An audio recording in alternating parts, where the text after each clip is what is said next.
Analisis korelasi. Korelasi pada prinsipnya adalah prosedur statistik yang bertujuan untuk menguji apakah ada hubungan atau asosiasi antar dua variabel. Terdapat dua variabel dalam korelasi, yaitu yang pertama adalah variabel bebas atau independent variable. Variabel bebas adalah variabel yang nilai-nilainya tidak bergantung pada variabel lainnya, biasanya disimbolkan dengan X. Yang kedua adalah variabel terikat atau dependent variable. Variabel terikat adalah variabel yang nilai-nilainya bergantung pada variabel lainnya, biasanya disimbolkan dengan Y. Jika data yang digunakan numerik, maka istilah hubungan tersebut disebut dengan korelasi. Jika data yang digunakan kategorik, maka istilah hubungan disebut dengan asosiasi. Ada dua hal yang dibahas pada korelasi. Yang pertama adalah mengukur derajat keeratan hubungan sama dengan koefisien korelasi. Yang kedua adalah menguji signifikansi hubungan sama dengan uji hipotesis. Koefisien korelasi terletak antara min 1 sampai dengan 1. Yang pertama adalah koefisien korelasi positif.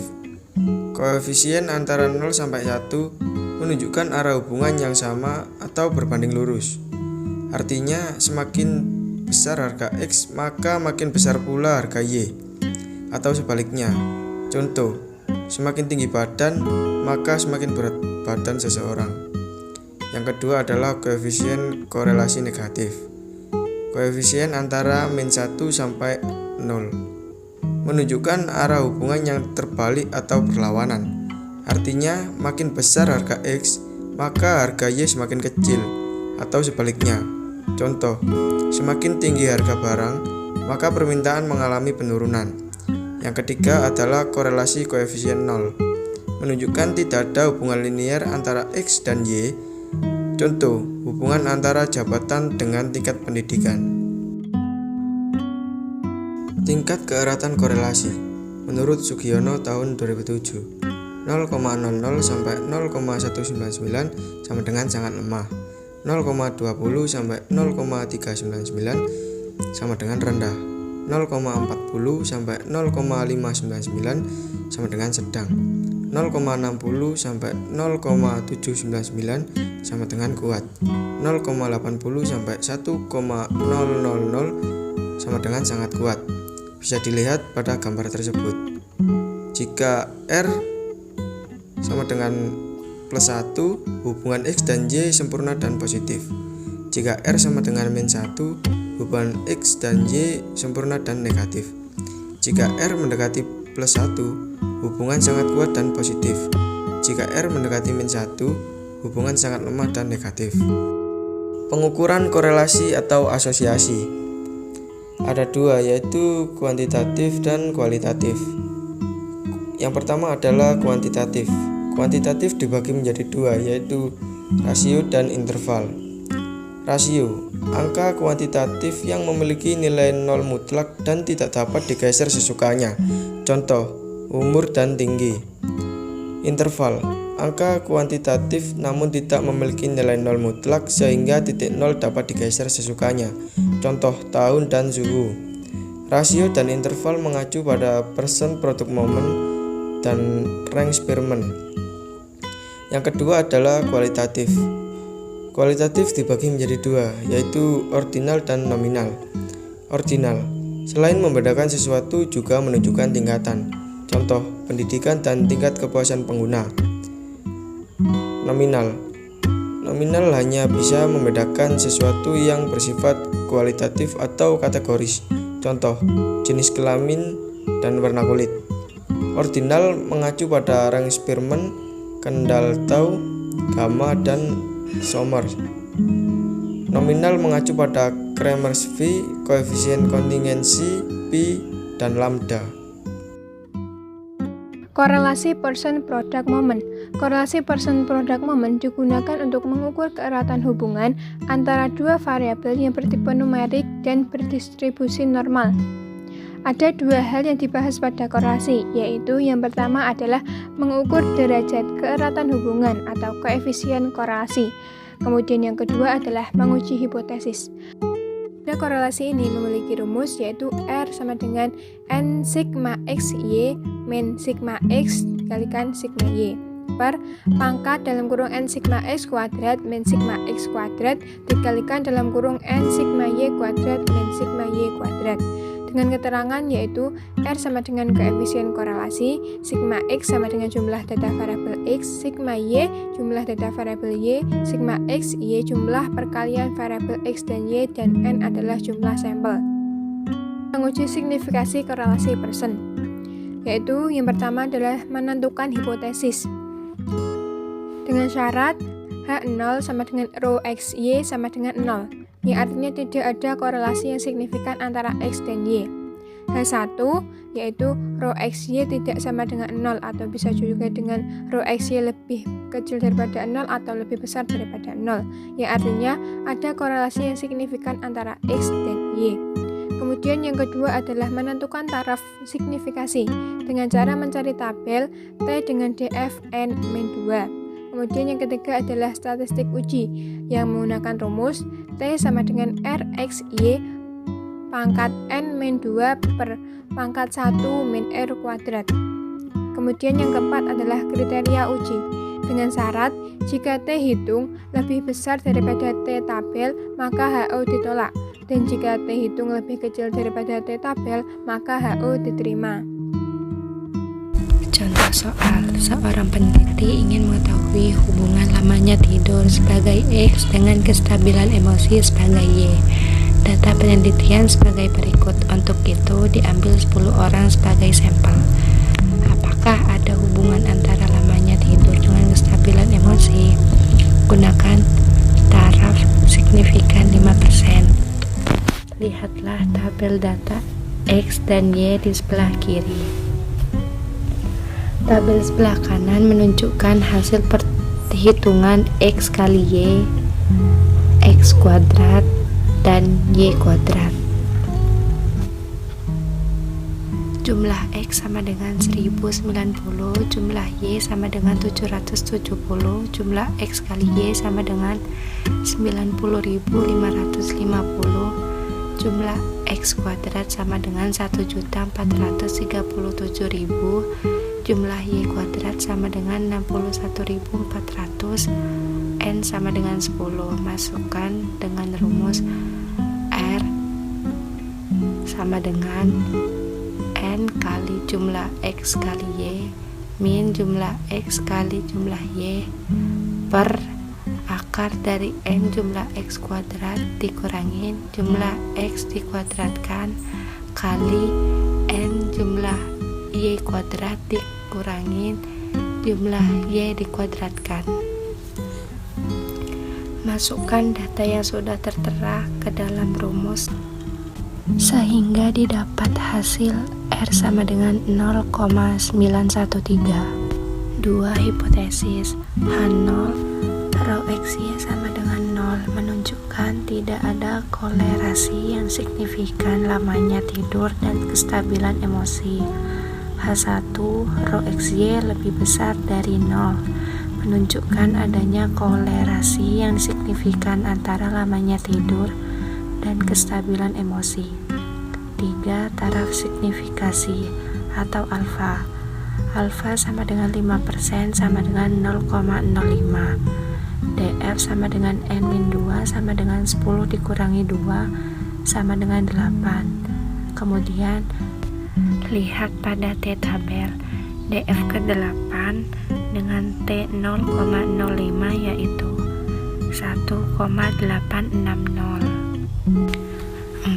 Statistik uji dengan rumus T sama dengan RXY kali akar N-2 per akar 1 min R kuadrat, di mana 0,913 kali akar 10 min 2 per akar 1 min 0,913 kuadrat.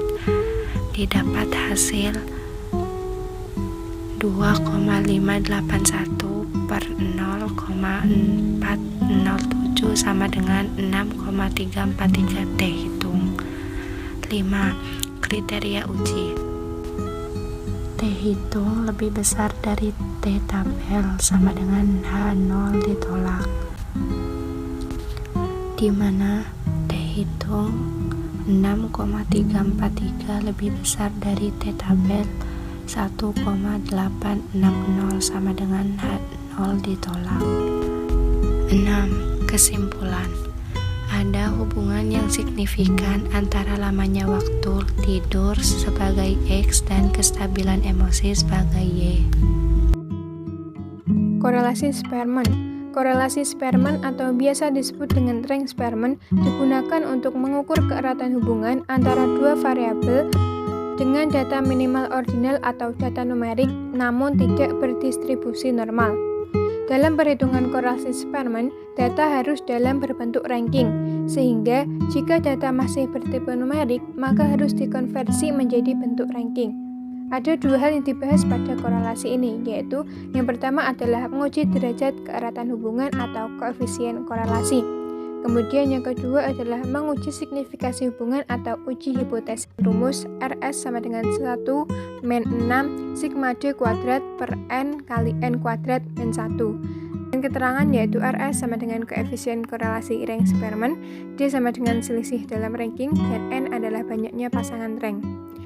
Selanjutnya adalah menguji signifikasi korelasi Spearman. Yang pertama adalah dengan menentukan hipotesis. H0 yaitu Rho S sama dengan 0, artinya tidak ada korelasi yang signifikasi antara X dan Y.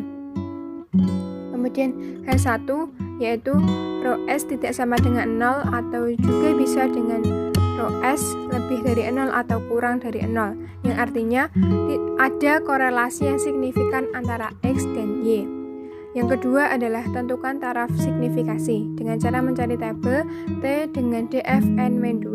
Yang ketiga adalah statistik uji dengan rumus T sama dengan RS pangkat N-2 per pangkat 1 min RS kuadrat. Kemudian yang keempat adalah kriteria uji, yaitu dengan syarat jika T hitung lebih besar daripada T tabel, maka HO ditolak. Dan jika T hitung lebih kecil daripada T tabel, maka HO diterima. Seorang peneliti ingin mengetahui hubungan cara belajar atau X dengan motivasi belajar atau Y. Untuk itu diambil 10 karyawan sebagai sampel. Apakah ada hubungan antara cara belajar dengan motivasi belajar? Gunakan taraf signifikasi 5%.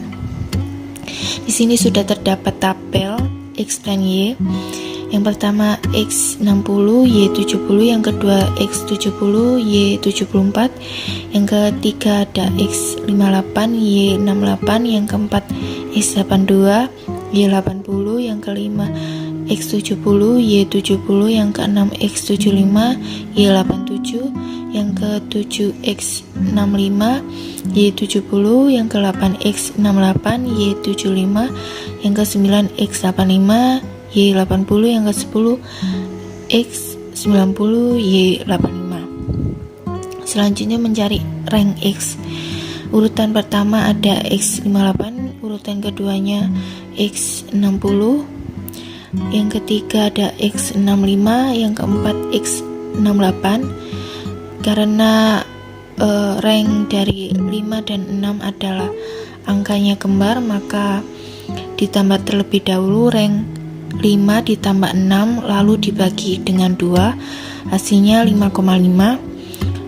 Untuk rank ke 7 75, ke rank 8 82, rank 9 85, rank 10 90. Untuk rank Y-nya juga sama, apabila angkanya kembar maka ditambahkan terlebih dahulu lalu dibagi angka yang kembar.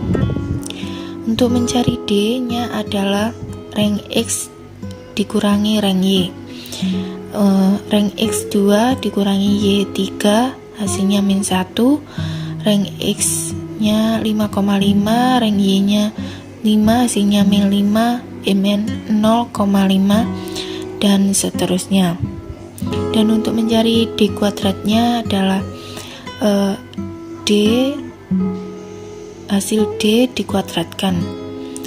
Jadi min 1 dikuadratkan menjadi 1, min 0,5 dikuadratkan menjadi 0,25, 0 dikuadratkan menjadi 0, 0,5 dikuadratkan menjadi 0,25, dan seterusnya. Jumlahnya 24. D kuadrat sama dengan 24, N sama dengan 10, Rho sama dengan 1 min 6 sigma D kuadrat per N kurung buka N kuadrat min 1 kurung tutup. Rho sama dengan 1 min 6 kurung buka 24 per 10 kurung buka 10 kuadrat min 1. Rho sama dengan 1 min 144 per 990. Hasilnya 0,854. Yang kedua adalah hipotesis. H0 rho S sama dengan 0, menunjukkan tidak ada hubungan antara cara belajar dengan motivasi belajar. H1 rho S lebih dari 0, menunjukkan ada hubungan antara cara belajar dengan motivasi belajar. Nomor 3, tentukan taraf signifikasi. A sama dengan 5% atau 0,05. Untuk mencari DF sama dengan N-2 sama dengan 10, N-nya 10 min 2 hasilnya 8. T tabelnya sama dengan 1,860. Yang keempat, statistik uji. T sama dengan R S akar N min 2 per akar 1 min RS kuadrat sama dengan 0,854 akar 10 min 2 per akar 1 min 0,854 kuadrat sama dengan 2,415 per 0,520, hasilnya 4,644. Yang kelima, kriteria uji. T hitung lebih besar T tabel sama dengan HO ditolak. 4,644 lebih besar 1,860 sama dengan HO ditolak. Yang keenam, kesimpulan, ada hubungan yang signifikan antara cara belajar atau X dan motivasi belajar atau Y. Korelasi data kualitatif digunakan untuk menentukan besarnya koefisien korelasi. Koefisien kontingensi digunakan untuk menghitung hubungan antar variabel bila datanya berbentuk nominal. Teknik ini mempunyai kaitan erat dengan C-square atau Q kuadrat. Koefisien ini fungsinya sama dengan beberapa jenis koefisien korelasi lainnya, seperti koefisien korelasi Pi, Kramer, Lambda, Uncertainty, Spearman, Kendall, Tau, Gamma, dan Somers. Untuk rumus C-square-nya, yaitu C-square sama dengan sigma B sigma K dalam kurung OIJ min EIJ kemudian dikuadratkan per EIJ. Untuk koefisien kontingensinya yaitu C sama dengan akar C square per N min C square. Kemudian keterangannya bisa dilihat di kolom di samping. Verifikasi koefisien kontingensi. Yang pertama, menentukan hipotesis. H0 C-square sama dengan 0 menunjukkan adanya korelasi yang signifikan antara X dan Y. H1 C-square tidak sama dengan 0, maksudnya C-square bisa kurang dari 0, C-square bisa lebih dari 0. Menentukan adanya korelasi yang signifikan antara X dan Y. Yang kedua, menentukan taraf signifikasi alfa, yaitu dengan mengalihkan yaitu B dan K atau baris dan kolom. Kemudian kriteria uji. Jika C-square hitung lebih dari C-square tabel, maka H0 ditolak. Jika C-square hitung kurang dari C-square tabel, maka H0 diterima. Kemudian kesimpulan. Contoh soal, seorang peneliti ingin menguji apakah terdapat hubungan antara kurikulum sekolah menengah atas yang dipilih oleh siswa-siswa di suatu kota dengan kelas sosial siswa itu. Tabel frekuensi pendaftaran siswa tersebut terdiri dari 4 kelas sosial dalam 3 kemungkinan kurikulum sekolah menengah atas. Kemudian kita lihat pada tabel. Kurikulumnya ada 3, yaitu persiapan perguruan tinggi, umum, dan niaga atau perdagangan. kelas sosialnya itu ada 4, 1, 2, 3, dan 4. Sebelum itu kita harus menentukan frekuensi harapan. Untuk frekuensi harapan baris 1 kolom 1 itu mengalihkan X1 Y1 per N, yaitu 84 penjumlahan dari 20 ditambah 41 ditambah 17 ditambah 6 dan dikalikan 39 penjumlahan dari 20 ditambah 12 dan ditambah 7 per 392, hasilnya 8,357. Untuk E12 kita mengalihkan berarti X1 dikalikan Y2 per N, yaitu 84 dikalikan 141 dibagikan 392. Seterusnya sampai pada niaga kolom keempat. Kemudian kita cari nilai chi-square-nya, yaitu dengan rumusnya sigma B sigma K dalam kurung OIJ min EIJ kemudian dikuadratkan per EIJ. Untuk persiapan PD pada kolom 1 yaitu 20 dikurangi hasil frekuensi harapannya yaitu 8,357 kemudian dikuadratkan per 8,357. Untuk persiapan PT pada kolom 2 yaitu 41 dikurangi hasil frekuensi harapannya yaitu 30,214 kemudian dikuadratkan per 30,214 sampai kemudian pada niaga keempat yaitu nilainya 12 dikurangi hasil dari frekuensi harapannya yaitu 9,344 kemudian dikuadratkan per 9,344, yaitu hasil dari chi-square-nya itu 43,583. Kemudian masukkan pada rumus koefisien kontingensi yaitu akar dari chi-square per n min chi-square. Kemudian masukkan nilainya 43,583 per 392 dikurangi 43,583.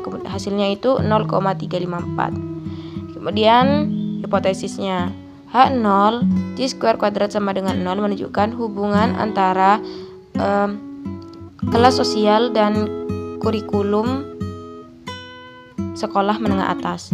H1 chi-square lebih dari 0 menunjukkan terdapat hubungan antara hasil kelas sosial dan kurikulum sekolah menengah atas.